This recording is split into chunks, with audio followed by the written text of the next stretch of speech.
Okay, but this person is very interesting. He actually went to school in KL. He went to the VI, the Victoria Institution, and I used to play rugby against him. I played rugby for St. John's. So I think I actually might have kicked him, you know, because rugby is a very rough game. So that's why I'm going to show you a little bit about him, you know, in case you don't know. It brings back memories of the time that I kicked him. This is his official palace, you know, 290 bathrooms. It means he can take a bath in a different bathroom every day, nearly. The second largest palace after Beijing's Forbidden City. But Beijing's Forbidden City is not one palace. It's a, you know, it's a city in its own right. He's famous for his car collection, yes? And this is just a small part of it. Here's another. Some of these cars are built privately for him by Ferrari and Lamborghini, you know, according to his own specifications. This is his private jet. I think he has several. But this, all the taps and even the toilet are made of pure gold. You know, I think actually this is vulgar. Yes, you know, it's yes. If you're that much wealthy, you have that amount of wealth, you can surely have some class, and you don't.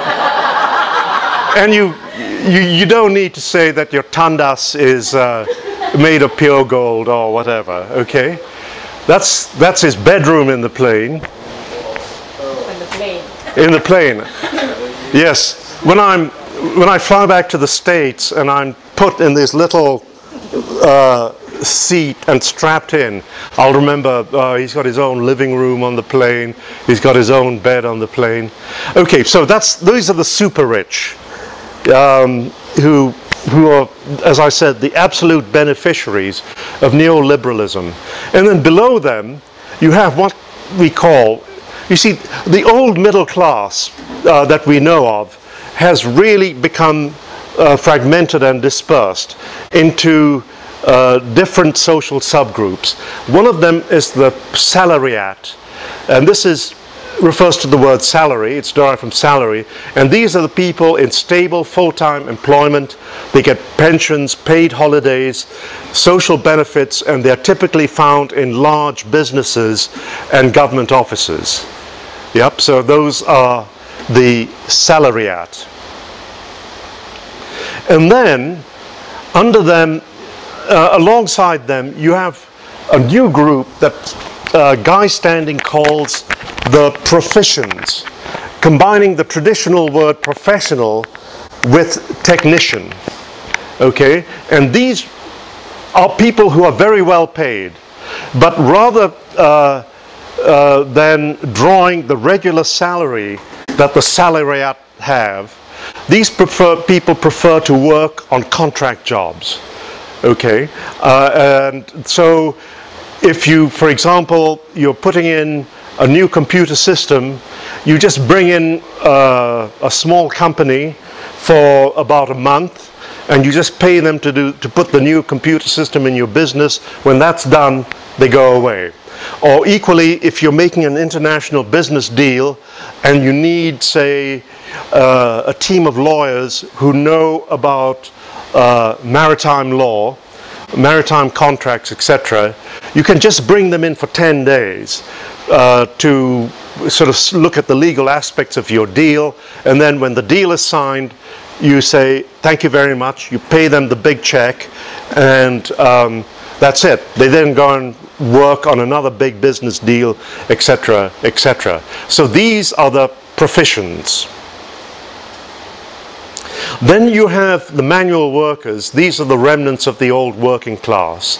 Yep, the people who work in textile factories, food processing, like you have there, or light machinery, and so on. And then you have the precariat as such, and these are the people who do work that is precarious in terms of residency, labor and work and social protection. So in the United States, for example, most of the fruit picking season, of course, is just 2 or 3 weeks. It's done by migrant workers from Mexico. Okay, and they're paid not a regular salary. You're paid per kilo of how much fruit you pick. Okay, and then when the trees have had all the fruit taken off from them, you're told, bye-bye, go back to Mexico. And workers in coffee shops, etc., they don't have health benefits. They work long hours. The pay can vary. Some coffee shops might give you a reasonable wage. Others may not, because they say, hey, it doesn't take any skill to make a cup of coffee. So, if you want a high wage, go away. I get someone else to work in your position who will be happy for the wages I'm giving you. So it's growing in size, and it's. I'll say something more about this, but let's go to the next group. These are the army of the unemployed. Yes? Now the unemployed, because of this structural crisis, the unemployed used to be people at the bottom of the economic ladder. But what we have seen, thanks to restructuring, which has taken place since the 1970s, is that a lot of the unemployed today in the UK and the US are actually people with university degrees. And so here's someone probably with a university degree but no money in their pocket. And then really at the bottom of the social tier, you have the people who are socially and psychologically ill, who really are not able because of their social or psychological conditions, drugs, alcohol, mental illness, to hold down a steady job, etc., etc. Okay, so these are people who live on the streets and so on. So let me say something more about the precariat. And now, as I said, individuals in the precariat can be well educated. Okay, but often they have had to take jobs that really are suited to those who are much less qualified. For example, someone with a PhD driving a taxi. You can get taxi drivers with PhDs in New York. Okay, and inevitably, if you have to take a job for which you are much too highly qualified, someone in that position suffers from what the sociologists and the social psychologists call status frustration or status discord.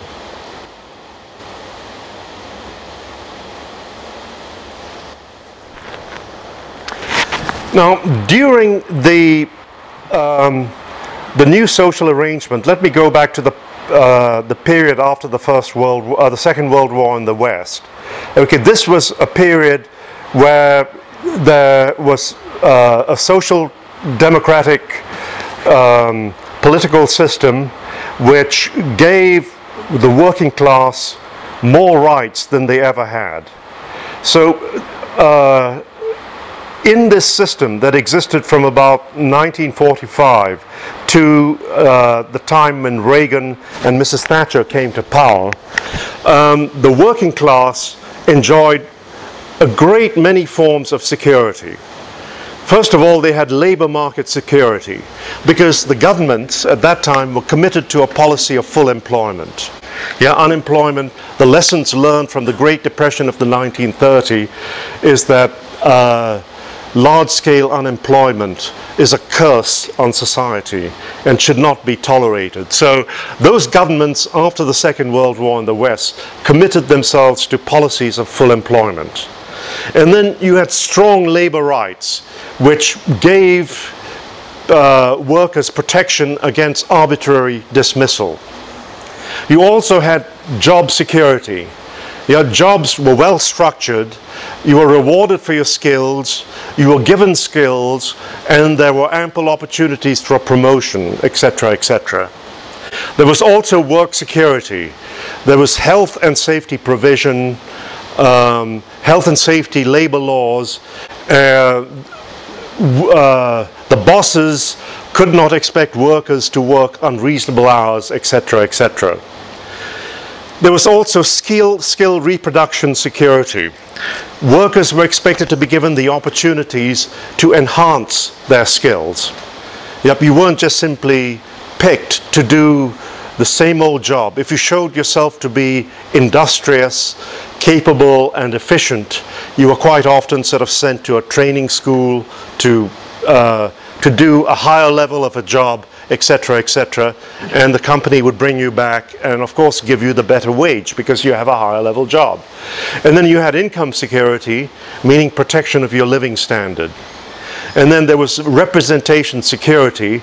Workers were expected to speak up for their rights, etc., etc. Unions had a place at the wage bargaining table with the bosses, etc., etc. So all this lasted until the time of Mrs. Thatcher and Ronald Reagan. And then once neoliberalism, instituted by Reagan and Thatcher, was inaugurated, this insecurity that we saw in the previous system of capitalist accumulation was replaced by labor market insecurity. Okay, so all those forms of security were taken away, and you now had, they were now replaced by new forms of insecurity. First of all, you had labor market insecurity. The Thatcher and the Reagan governments, and in fact all governments since then, no longer commit themselves to policies of full employment. You also have employment insecurity. They have made it easier for companies to fire their workers. So if the boss wants to fire 200 workers tomorrow, they just get told that they have 24 hours to, pack up clear their desk and pack up their stuff, and out they go.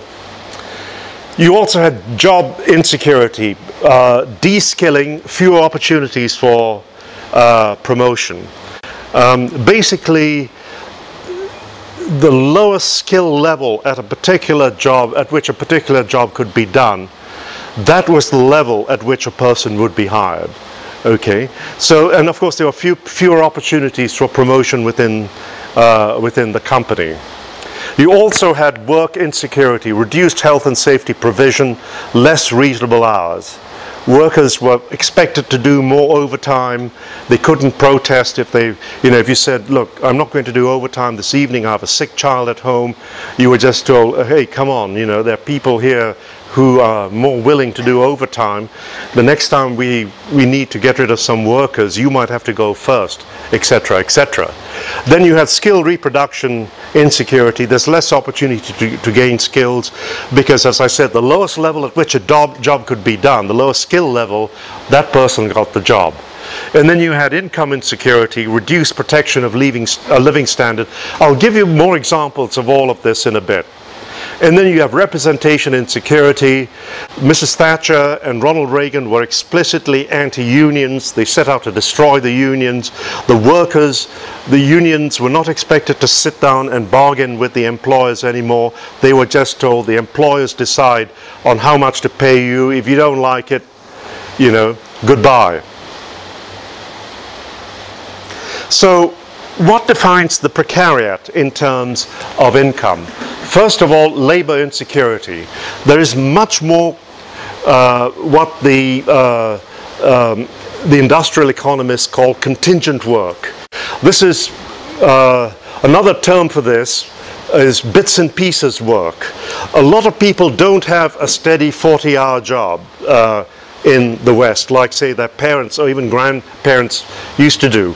Rather, you do 10 hours here, then you get on your scooter or you take the metro and you go and do 20 hours a week there, and then 10 hours there.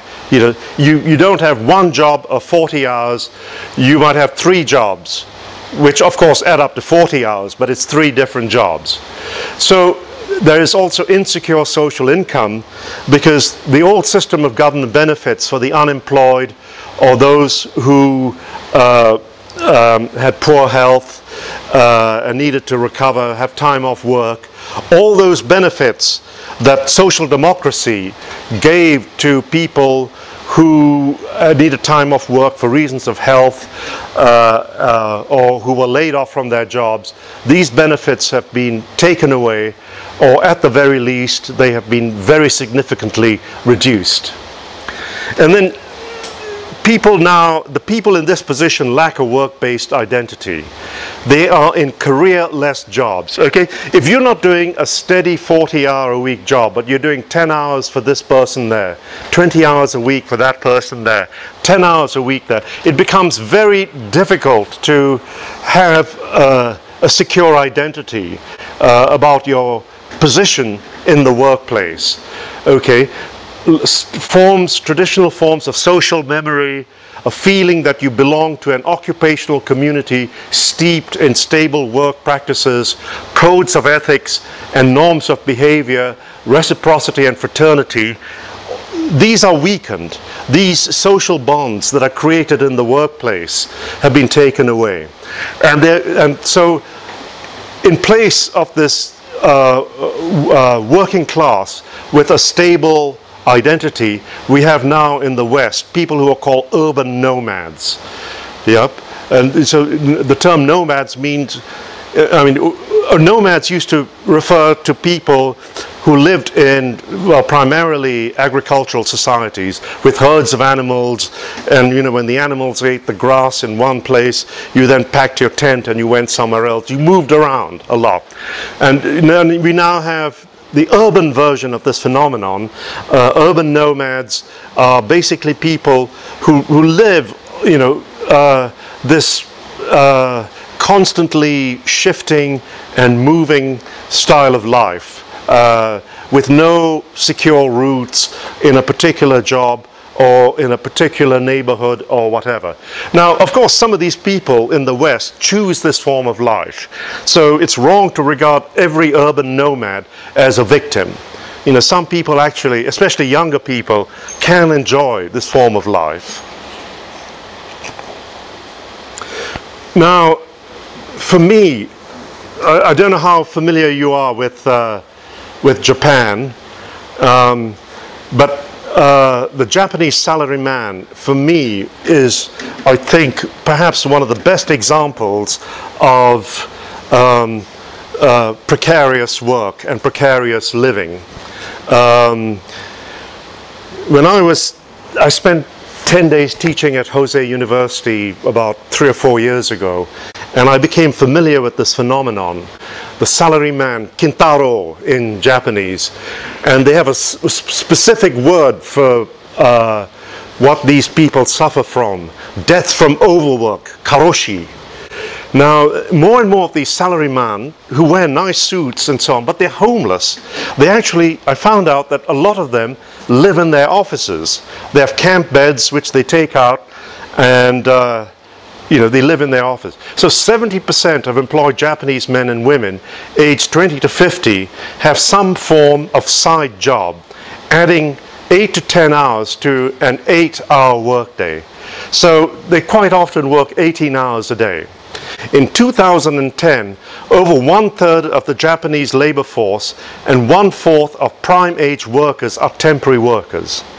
That's you know, the prime age workers are basically workers aged 18 to 20 to 55. 1/4 of them are temporary workers in Japan. And so you have this, I took some photographs, but you can get this, they're so overworked that in the metro you just see them sleeping on the floor of the trains. That you see, he's holding his briefcase. Here you have a salary woman. She's sleeping by holding onto the straps of the train. And it's actually a syndrome Yeah, they're cartoons about these people. Salaryman, and there they are. More, you see this every evening, 7 to 9 o'clock in the metro stations of Tokyo. You can get pictures. You can get pictures like this. Mo, this is his lunch break, but instead of eating, he has to sleep. And you get anime now made of the Kintaro. Yeah, you see, they're comic books, Salaryman Kintaro. They see, and then here's a cartoon that I couldn't resist. You know, in evolution, you start from the orangutan, yeah, who's bent over like that, and then when evolution takes place, you have the sort of modern human being. But the Kintaro, according to this cartoon, they suffer from reverse evolution. So you start as a young, happy, energetic person, and by the time you work at the salaryman job, you're already like the orangutan at a computer. Reverse evolution.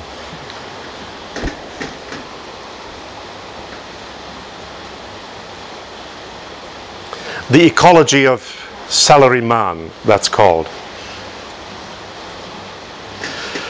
Okay, let's forget about salaryman for now. The other thing that's happening, of course, some of you who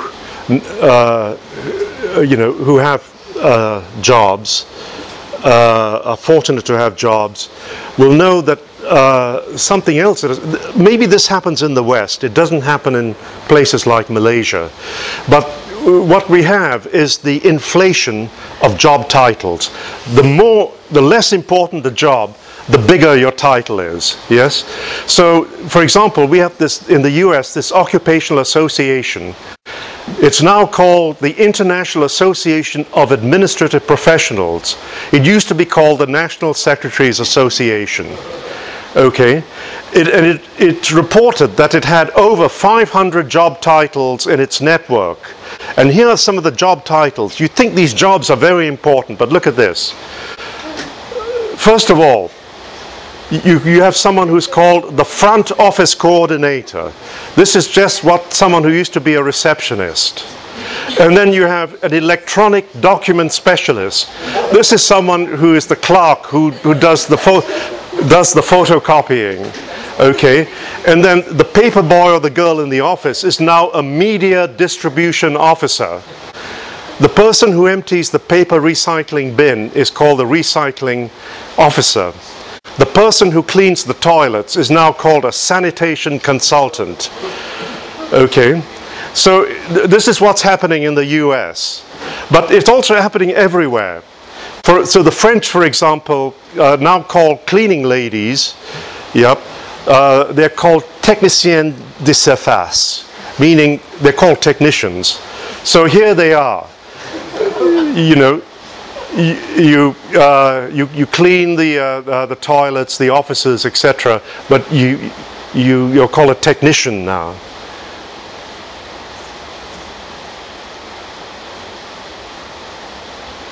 There are other traits of the precariat, okay? The precariat suffers from information overload without a lifestyle that could give them the control and capacity to separate the useful from the useless. Yep, more and more stress is put on workers in their jobs, okay? And as a result, the precariat experiences the 4 A's: anger. You know, in America, you get a lot of workplace shootings. Yep, if you read the papers, in nearly every week, some worker who's lost their job or who has been reprimanded by their boss goes out, get a gun, comes back, shoots the boss, shoots the people who are in the office with the boss, etc., etc. So anger, anomie, this is the French word, it means passivity that's born of despair, anxiety and alienation.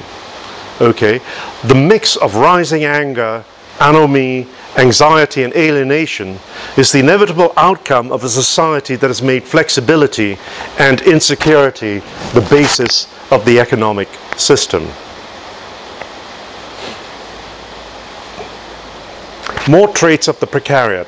In many countries, at least 1/4 of the adult population is in the precariat. Not just having insecure employment, of being in jobs of limited time span with minimal labor protection, but that's widespread. In addition to all these things, the precariat also has a status that is problematic, because the status that they have offers them no sense of a career, no sense of secure occupational identity, okay? And few, if any, entitlements to the state and to enterprise benefits.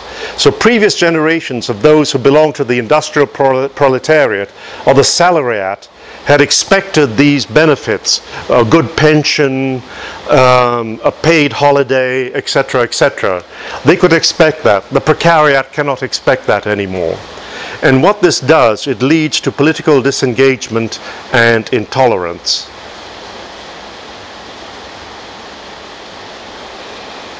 More traits of the precariat. The precariat is not a, this is a term used by Marx, a class for itself. A class for itself is a class that has a sense of its identity.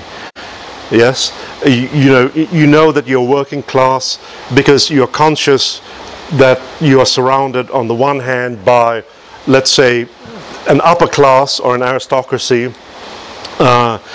or you're surrounded by very poor people. So you have a sense, an available sense of your class identity. But the precariat does not have that is not a class for itself, partly because it is at war with itself. Yeah, if you're in the precariat, you live in a dog-eat-dog world. You know, it's either you who gets the job or someone else will take it from you. So it's at war with itself. One group in it may blame another for its vulnerability and indignity. A temporary low-wage worker may be persuaded to see the welfare scrounger as obtaining more unfairly and at his or her expense. Welfare scroungers in Europe and America are people who will take the unemployment benefit rather than look for work. So, the welfare queens, yes. So tensions within the precariat are setting people against each other, preventing them from recognizing that the social and economic structure is producing their common set of vulnerabilities. So, you know, rather than having the knowledge that it is your social and economic system that is making you lead this dog-eat-dog life, people in the precariat tend to think that it is the person around them who is taking their job from them, or you know, is depriving them of the chance to get a small promotion or something like that. Okay, they fail to recognize the true cause of their problems. And in the West, many will be attracted by populist politicians and the neo-fascist movements. These are already clearly visible across Europe, the United States, the Tea Party, for instance, and elsewhere. So,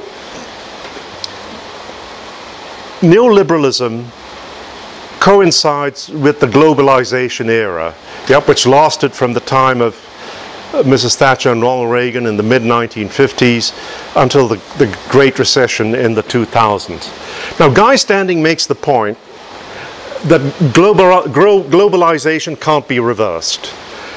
Yep. So, you know, this is a question, what are we going to do now? The precariat is growing.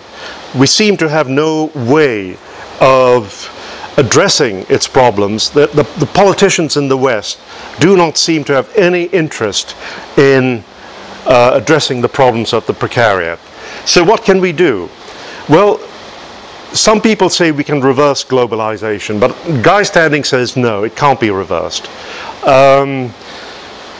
Let's see why he believes that. In globalization, the economy is disembedded, is decoupled from society. Neoliberalism sought to create a global market economy based on competitiveness and individualism. And of course, a key feature of globalization is that there is labor competition from the newly industrialized countries, the NICs. So workers in America and workers in Britain now face job competition from workers in the BRICS countries, for example. And of course, there's far less emphasis on wealth redistribution in these countries. Another feature of the globalization era is, whereas in the social democratic system that lasted until the 1970s, high taxes were needed to pay for social welfare, to pay for a good education system, to pay for hospitals and clinics, etc., etc. Now, high taxation is regarded as actually a disincentive to getting people to work. So the argument is that if you tax people too highly, they'll say there's no point in working because the government will take all my money away in taxes. That actually, I think, is a lie. But this is what we are told, yes? And there's also a decline in manufacturing jobs in favor of services. Yep, those traditional heavy industries, coal, steel, iron production, car manufacturing, shipbuilding, etc., etc., have basically been dismantled in the West and now take place in the BRICS countries. Instead, the emphasis in the West is on services. And then everything is treated as a commodity. Everything has a price. And then the attack on collective institutions, such as unions, such as working class collectives, etc., etc., led to the breakup of class solidarity and put class fragmentation in place of class solidarity. Another feature of the globalization era is that the corporation, the company, is also commodified. So in the 21st century, the company is no longer a place of building a career and gaining income security. At the same time, labor flexibility allows a recommodification of labor. The result is an enormous growth in temporary work. And temporary labor is often used to replace permanent workers. For example, in Japan, as we saw with the case of the Kintaro, a lot of them are temporary workers. And here, I think, is a very telling example of how much growth there has been in labor flexibility. In the 1960s in the West, the average worker had 4 jobs before they reached retirement. Today, a worker has 9 different employers, jobs, before reaching the age of 30. So you can see why it's very difficult for people to develop a sense of loyalty at the workplace or to have a work identity, etc., etc. And then numerical flexibility generates economic insecurity. By numerical flexibility, by deliberately keeping unemployment high, you can discipline workers by saying to them, if you don't do what I tell you to do, this is the boss speaking, then there's some unemployed person who will quite happily take over your job. Okay? So by deliberately keeping levels of unemployment high, you can make the people who have the jobs insecure about their jobs. So that's numerical inflexibility.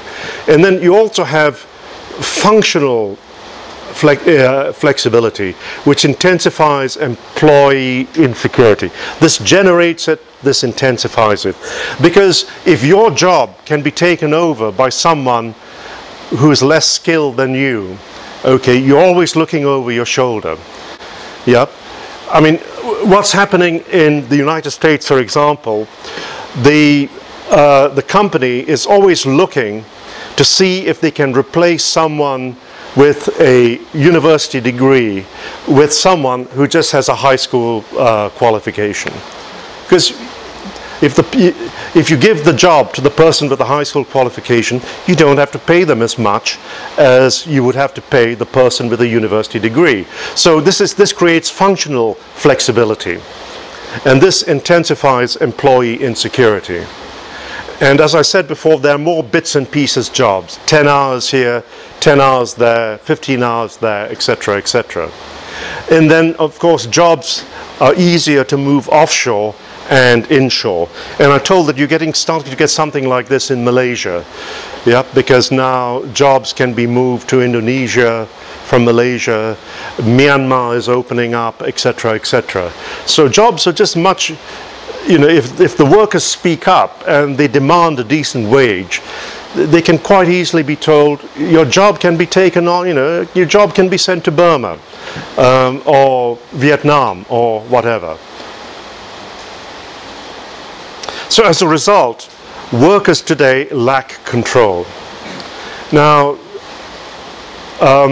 we have moved, as I said yesterday, in the West, a post-industrial society is starting to consolidate itself. So this is a society that has undergone what the economists call terrorization.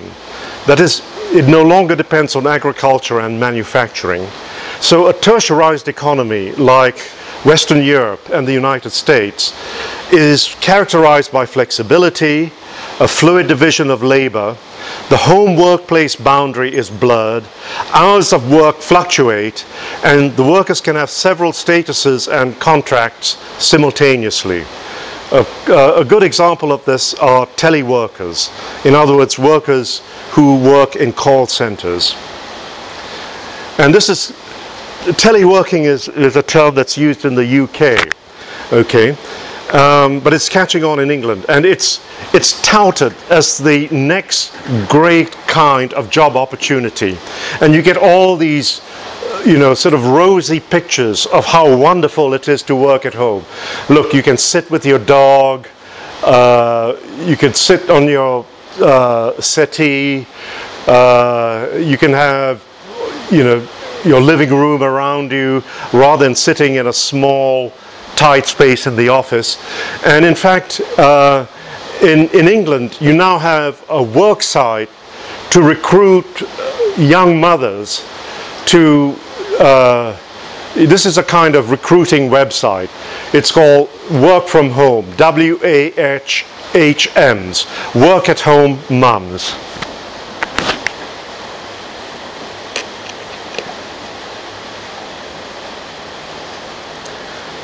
Some more about the impact of neoliberalism.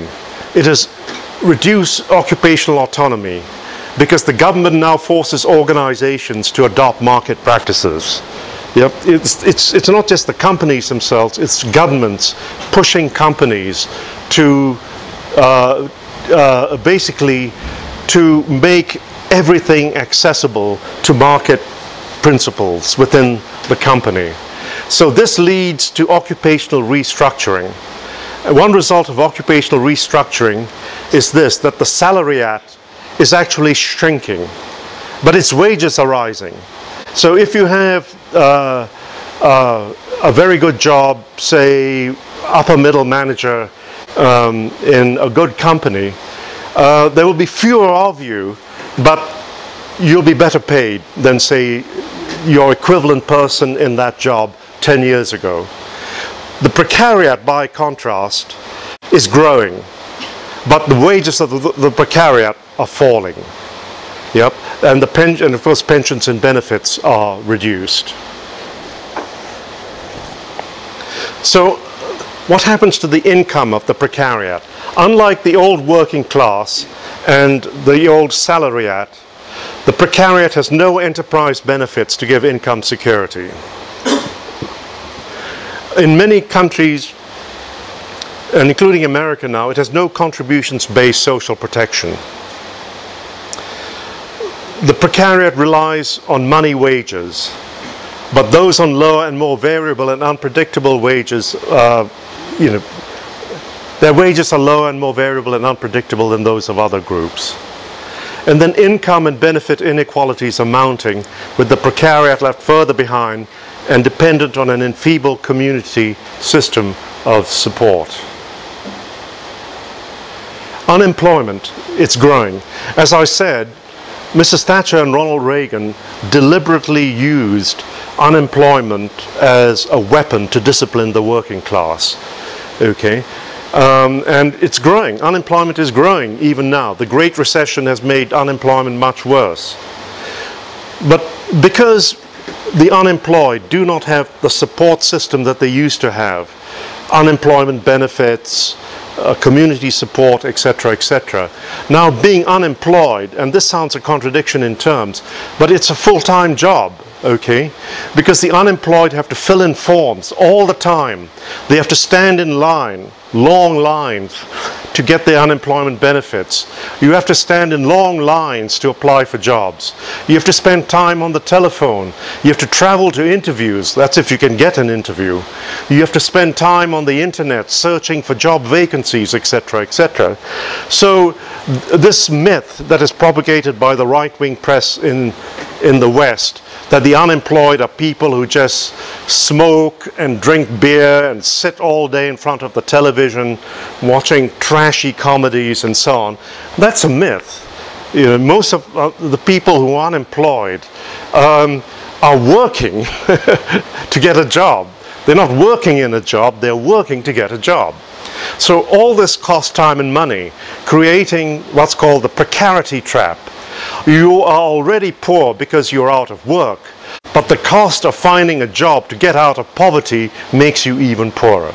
It costs money, of course, to get a job. Yeah, you know, you got to catch the bus or the metro or whatever to go for an interview. 9 times out of 10 you won't get that job, but you spend your bus fare going to the interview. Neoliberalism dismantles the public sector. And in fact, so government subsidies now go to corporations and the rich. In America, this is called corporate socialism. It's because the government money goes to the rich, not to the working class. So this encourages the growth of the shadow economy. This you see a lot of in China, selling illegally copied DVDs. From time to time, because the US Embassy in Beijing will raise a fuss that China is not doing anything to rein in, you know, illegal copyright breakers and so on. The police will raid a few of these illegal DVD shops, throw all the DVDs on the floor, invite the Western journalists to take a few pictures to show that the Chinese government is trying to stamp out illegal DVD production. And then in America, of course, those of you who've been to big American cities will see this. People, because in some cities begging is outlawed, you know, you can't hold your hands out like that.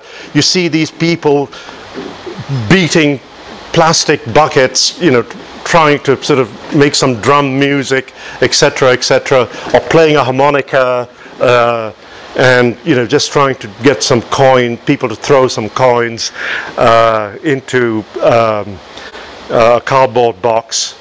And then, of course, smuggling. Drug smuggling is a big deal on the border between Mexico and the United States. And the very good smugglers actually dig tunnels to move the cocaine and whatever it is under the United States border from Mexico. The 2008 Great Recession was caused by falling incomes which had been compensated for by rising personal debt. Okay, I produced, I think, overwhelming evidence of this yesterday, which showed that incomes in the UK and the United States, working class incomes have basically been flat for the last 40 years. So what happened is that to maintain their living standards, people incurred more and more credit card debt in order to keep up their standard of living. So by 2008, incomes had fallen to the point where debt could no longer be repaid. Yeah, people could no longer pay their mortgages, people could no longer pay their credit card bills, etc. And of course we had this crash. And what the crash did was to add even more people to the precariat. So who are the people? I'm coming to the end here. Who are the people who enter the precariat? Now, some enter the precariat because of, misfortunes in their life. Yep. Or, you make sometimes people make a mistake. They make the wrong decision. They go into the wrong job, etc., etc.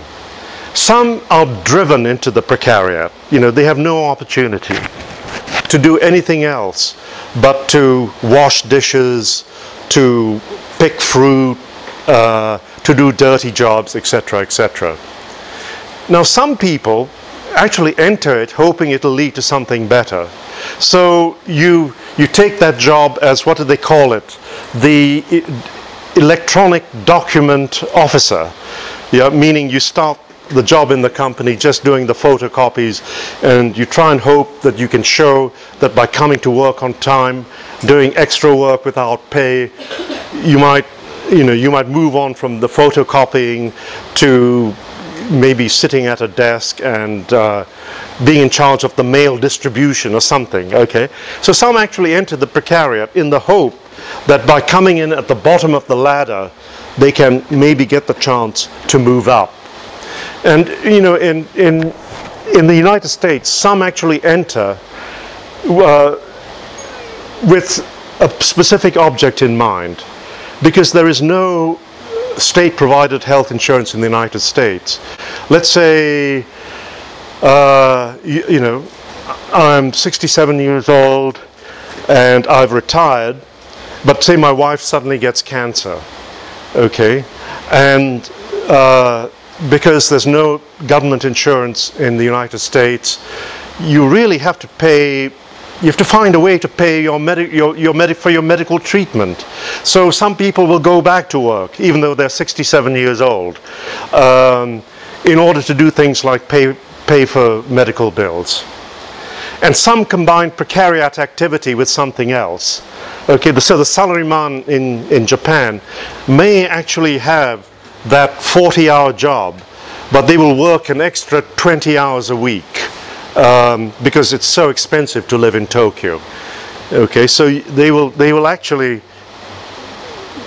undertake precarious work simply to be able to afford a place to live in Tokyo. Another feature of the precariat is the feminization of labor, and this is due overwhelmingly to the growth of the service sector. It is also due to the growth of flexibility. Women take a disproportionate share of precarious jobs. Women face a triple burden, okay? First, they're expected to do most of the care work for children and the home. Then they are expected to work in order to be able to afford the home. And then, of course, if they have an elderly parent there, it's usually the woman's job to look after the elderly parent. So they're expected to care for a growing number of elderly relatives. So the burden, this is why so many women are in the precariat. The burden that's placed on women is severe, overwhelmingly so. A large part of the precariat is also made up of young people. In the traditional industries, young males often had role models that they could aspire to emulate. You have these traditions of several generations of factories, of workers who worked in a car factory, for example. Your grandfather did, your father did, and now you work in the car factory. Or sometimes 4 or 5 generations would work as coal miners. Great-grandfather did, grandfather did, your father did, you now do it. So you had a whole tradition of work with the available male role models for you to follow. But young males today create a very severe social problem in the United Kingdom and in the US, because those those role models are not there anymore. There's also been a significant fall in the wages of young people. The commodification of education has led to higher fees for students. The commodification of education has also led to an instrumental view of education.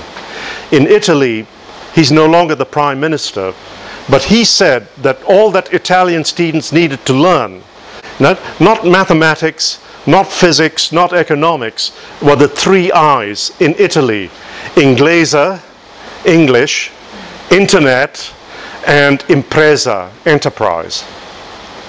Now, no wonder the Italian economy is gone straight down the toilet. Not as bad as Greece, but almost there. If you have an idiot like that for your prime minister.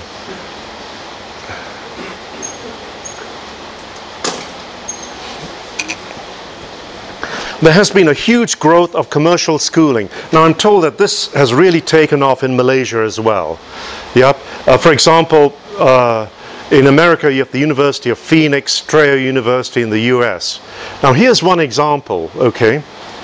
These are basically places that rip off their students.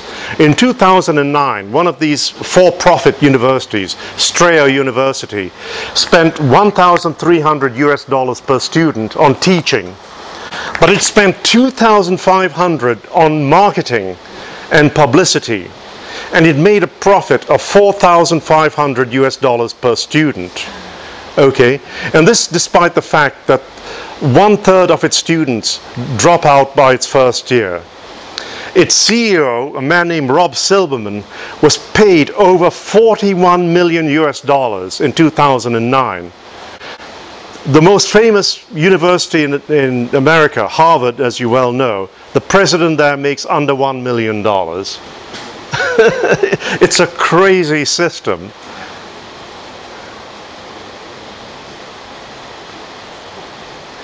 But I now have to come back to my country. Yeah?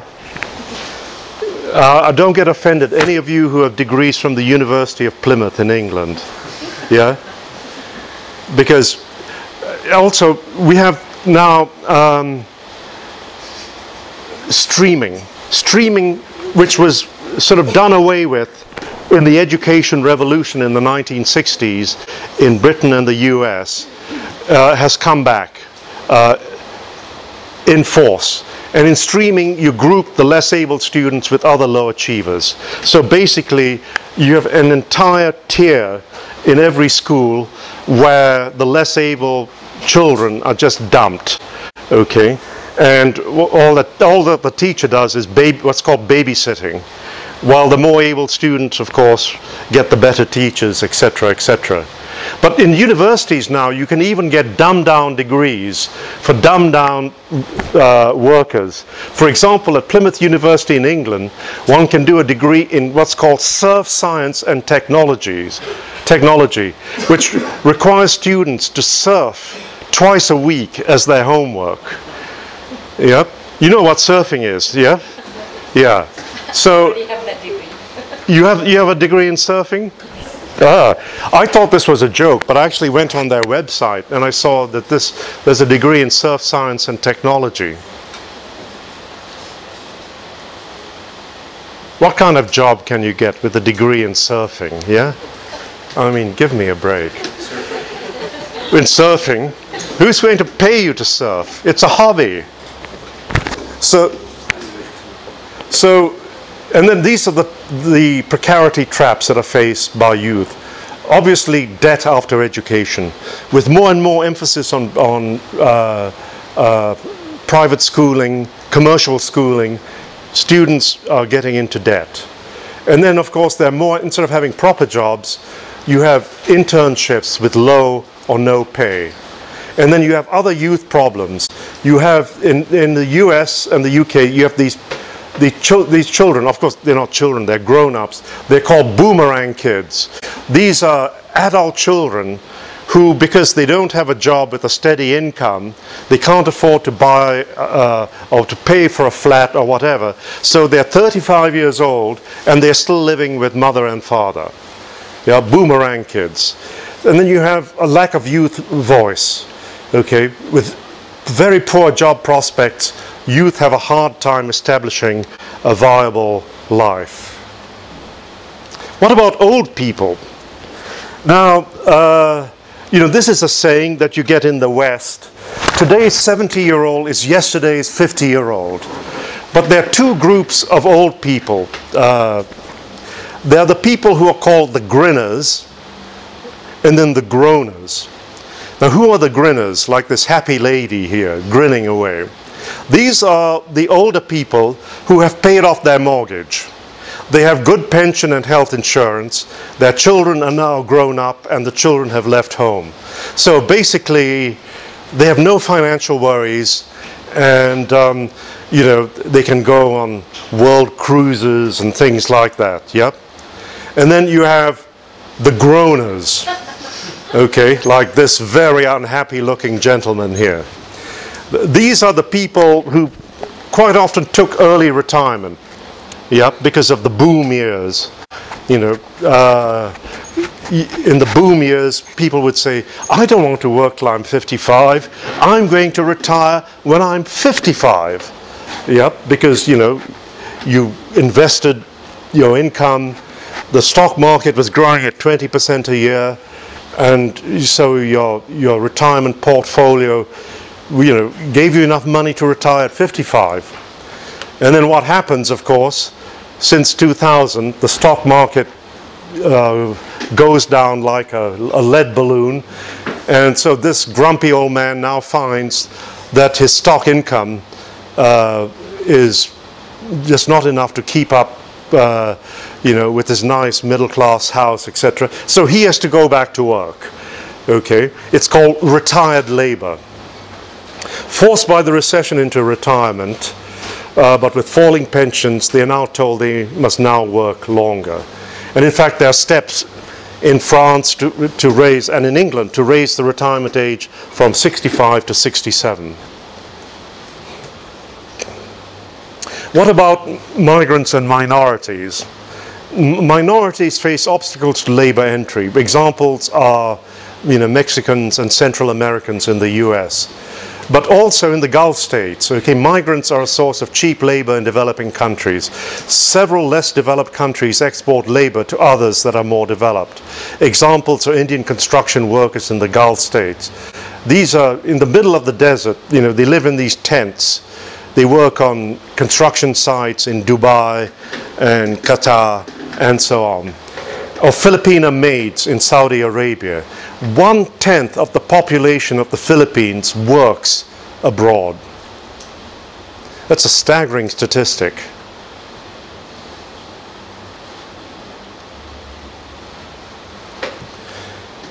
The minorities, the migrants, are quite often the criminalized. Now there's a special term which this refers to people who don't have full citizenship, denizens. Migrants are denizens. They don't have the rights of full citizens. They often have short-term contracts, fruit picking, for example. Their wages are low and they have few benefits. And then, of course, there are tensions between migrants and locals. I'm told you have that in Kuala Lumpur. Yeah, the saying is often that the migrant workers are stealing the jobs of the local people, etc., etc. Or that they are the people who do most of the house burglaries and pickpocketing and things like that. Yeah? So there are often these tensions between the two groups. The US has so many people in jail that its prison population has reduced the unemployment rate by 1%. The US imprisons more people as a percentage of population than even China and the Soviet Union. It's horrendous.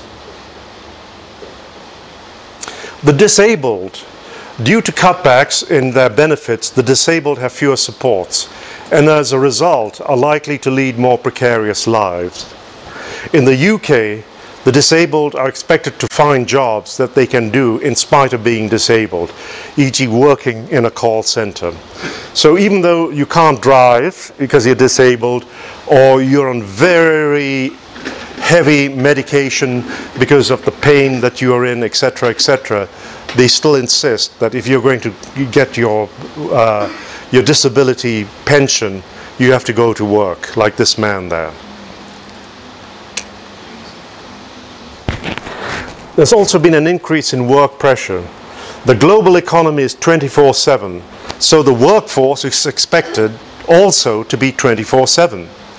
Now, previous industrial societies had clearly regimented blocks of labor time.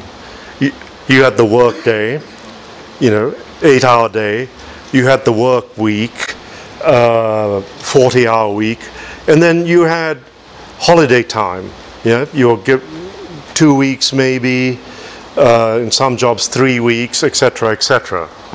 Now, so in these societies, only labor, he makes a difference between labor and work.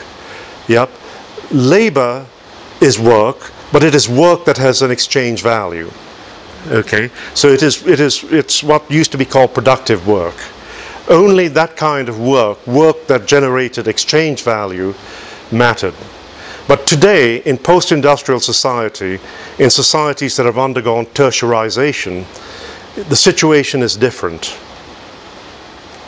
Okay, first of all, there's a blurring of the distinction between the workplace and home. We saw this happening. More work is done in cafes, cars, and at home work, teleworking.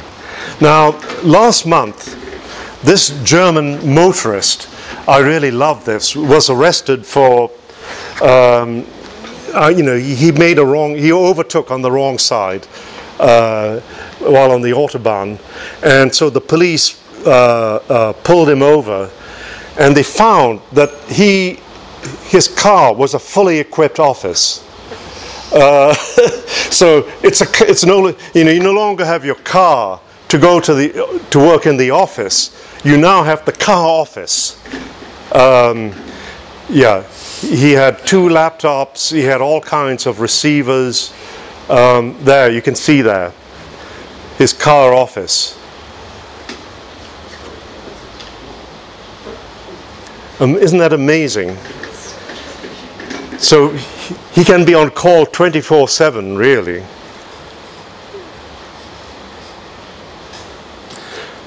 More about the tertiary workplace. There's been labor intensification. New technologies are used to speed up workers.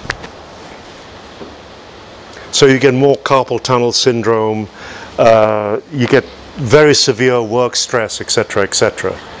There is more work meaning work that has no exchange value. For example, unpaid interns, who work for no money. And then there is extra training for labor. More work has to be done on interpersonal skills. And the term used by industrial sociologists is emotional labor. You're not just expected to do your job, but you're expected to smile at the customer in a certain way, to greet the customer in a certain way, etc., etc.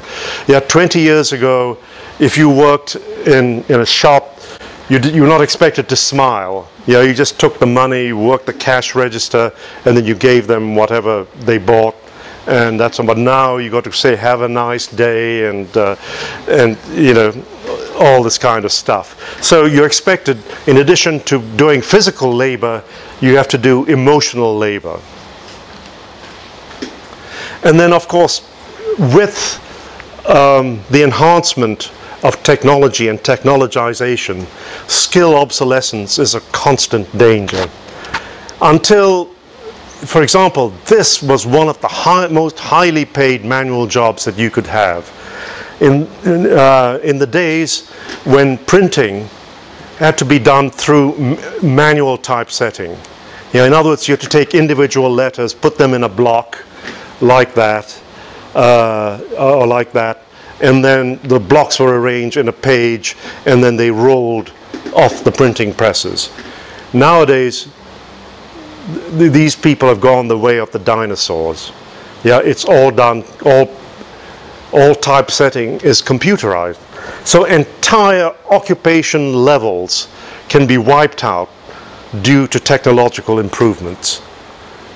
And then you have skill insecurity, and this affects women workers especially. For example, younger workers taking the place of older workers in clothing factories. Yeah, you know, a 20-year-old woman can be much quicker at sewing than a 50-year-old woman. So what the company does is that it throws the 50-year-old woman out of the job and replaces her with a 20-year-old. Skill levels are being transformed. There is less formal training, more on-the-job training. Everybody is expected to be wired up. Facebook, for example, has 1 billion users. And the precariat serves as a floating reserve army of labor. I don't know whether you have this in Kale, but in big cities all over the United States and in Europe, around 6 or 7 in the morning, you'll get groups of these people at junctions or under bridges waiting for contractors to come by and say, I have a job for 2 people today, planting trees in some rich man's garden or something like that. So they just wait around, yep, hoping for these casual jobs. The floating reserve army of labor. Also, leisure time is squeezed. There is less quality time. Less time is spent in the public sphere. People are disengaged from political activity as politics becomes increasingly media-driven and trivialized. There is greater inequality in the control of time. Bosses have more time, they can go off and play golf, etc., etc. Their workers have less. The neoliberal state is neo-Darwinist. It privileges competitiveness and celebrates unrestrained individual responsibility and is hostile to anything collective that might impede market forces. Okay, so workers, this is a word taken from Michel Foucault, the panopticon. Surveillance techniques, panopticon techniques are on the rise, such as CCTV. So in factories you will often have CCTV cameras on the doors leading to the toilet, so they can all, you know, someone can watch if someone spends too much time in the toilet, etc., etc. So these are everywhere, and you can actually have companies that you can go to their websites, monitor your home or your office, so you can just, everything can be made visible in your home or your office, and you often have these in department stores or offices, these huge banks where every operation that's taking place in the factory or the shop can be monitored. There is more and more digital profiling by employers. For example, in the United States, if you go for a job interview, they don't just look at your CV, they look at what you have on your Facebook profile. It's basically spying on your workers. Privacy at work is evaporating. As I said, you have these closed circuit cameras on the doors in front of the toilets, etc., etc. So steering people is now becoming the norm. There's been a growth of social policing. In the UK, for instance, doctors are required to report a patient's employability if the patient is receiving welfare benefits. This is actually a betrayal of what a doctor is asked to do. Yes, to maintaining confidentiality is one of the most basic principles that a doctor is required to observe. But the government in England now forces doctors to spy on their patients. Okay, so if the doctor will know that the patient is receiving welfare benefits. If the patient looks as though they're, you know, they're walking around with a smile as they come to the doctor is expected to report to the government that this person looks as though they can work, you know, they're walking well, etc., etc. They don't look as though they're in pain. So the doctors have been turned into spies by the British government. It's absolutely unbelievable. The precariat is kept happy by bread and circuses. At the same time, the precarious are demonized. So young working people are called scum, they're called feral youth, etc., etc. by the tabloid press, especially in England. Workfare is growing and will increase the size of the precariat. The precariat is depicted as needing monitoring, therapy, and coercion to take jobs. This is a thinning of democracy as politics becomes a matter of looking for the right brand for the politician. Politicians become celebrities, and there is greater resort to false populism. What is to be done? Guy Standing, who is a socialist, appeals to like all socialists, to the notions of freedom, equality, and fraternity. And he says, therefore, what the precariat needs is security, stability, and control. Okay? The precariat, as he said, is not a class for itself, but is a class in the making. So it has to push further in the direction of making itself into a class. Now, the problem, of course, for the precariat, for all of us, is that in the West, social democracy is dead, represented by the failure of third-way politics. Tony Blair in the UK and Bill Clinton and Obama in the US. So, you know, it looks as though progressive political avenues are blocked where the precariat is concerned. What else is to be done? Well, he says people should be trusted. Rather than having closed-circuit TV cameras everywhere, rather than monitoring the computer activity of people who use computers at work, etc., etc., people have to be trusted. The precariat is faced by systemic insecurity. In the face of this insecurity, there arises a bad precariat, which is attracted to populist neo-fascism, especially in Europe, or say the Tea Party in the United States. We need to make denizenship fair. Okay, denizenship, as I said, is a level below citizenship. Rather than exploiting the people who exist at a level below citizenship, we have to give them rights. Not full citizenship rights maybe, but observe fairness for those people who are migrants, who are undocumented workers, etc., etc. The precariat has to be given the chance to reduce its crisis of identity. The commodification of education has to be resisted. You know, students should not have to get into so much debt to have an education. Work that is not subject to the commodity principle should exist alongside labor. In other words, we should respect the work of women who don't have jobs in official workplace, but who have jobs in the unofficial workplace, meaning the home. So we should acknowledge this work and place it alongside official labor. Commodified labor, where it exists, should be fully commodified. Okay, you know, in other words, you should get a full day's pay for a full day's work.